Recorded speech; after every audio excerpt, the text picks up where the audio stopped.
অনুরাগের ছোঁয়া ধারাবাহিকের আগামী পর্বে আমরা দেখতে পাবো চরম বিপদের হাত থেকে সূর্যকে শেষ মুহূর্তে রক্ষা করলো দীপা। হ্যাঁ বন্ধুরা, আমরা এমনটাই দেখতে পাবো অনুরাগের ছোঁয়া ধারাবাহিকের আগামী পর্বগুলোতে। সন্ত্রাসীরা নার্সকে ফলো করে সূর্যের খোঁজ পেয়ে যায়। সন্ত্রাসীরা জানতে পারে যে সূর্য নিরালা মানসিক স্বাস্থ্য কেন্দ্রে আছে, তাই তারাও পাগলের নাটক করে মানসিক স্বাস্থ্য কেন্দ্রের ভেতরে ঢুকে পড়ে। আর সূর্যের বারবার মনে পড়তে থাকে গুন্ডাগুলোর হাতে ট্যাটু দেখিয়ে যে তারা কিভাবে তাকে মারধর করেছিল। সূর্য বলে ওরা এখানে থাকবে না। সূর্য প্রচন্ড ভয় পেয়ে যায়। আর ঠিক তখনই দীপাও চলে আসে। সূর্য দীপাকে আঁকড়ে ধরে। এরপর নার্স দীপাকে মালির কাজের জন্য বাগানে পাঠিয়ে দেয়।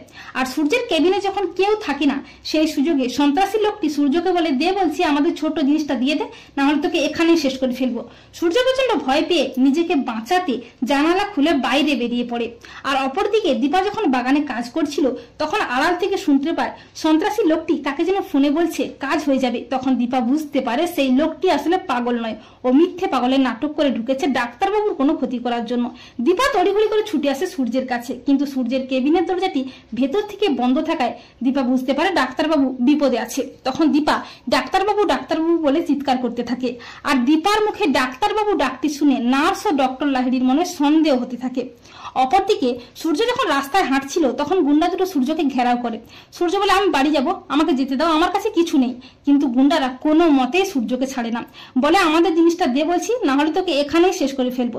সেদিন তুই আমাদের হাত থেকে বেঁচে গেলে কি হবে? আজ তোকে আমাদের হাত থেকে কেউ বাঁচাতে পারবে না।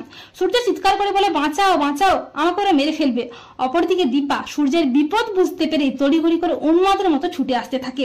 গুন্ডারা যখনই সূর্যকে মারবে করে, ঠিক তখনই দীপা আসে। দীপাকে দেখে সূর্য আঁকড়ে ধরে। দীপা বলে, ডাক্তারবাবু আপনি ভয় পাবেন না, ওরা আপনার কোনো ক্ষতি করতে পারবে না। এই বলে দীপা রণমূর্তি নিয়ে বলে যে, তোরা ডাক্তারবাবুকে মারবি, এত বড় সাহস? তার আগে তোদের আমি শেষ করব। আর দীপার এই রণমূর্তিতে সন্ত্রাসীরা প্রচন্ড ভয় পেয়ে যায়। তো বন্ধুরা, তোমরা এটাই চাও তো যে শেষ মুহূর্তে সূর্যকে চরম বিপদের হাত থেকে দীপাই যেন উদ্ধার করে? কমেন্ট করে জানিয়ে দাও তোমাদের মতামতটি।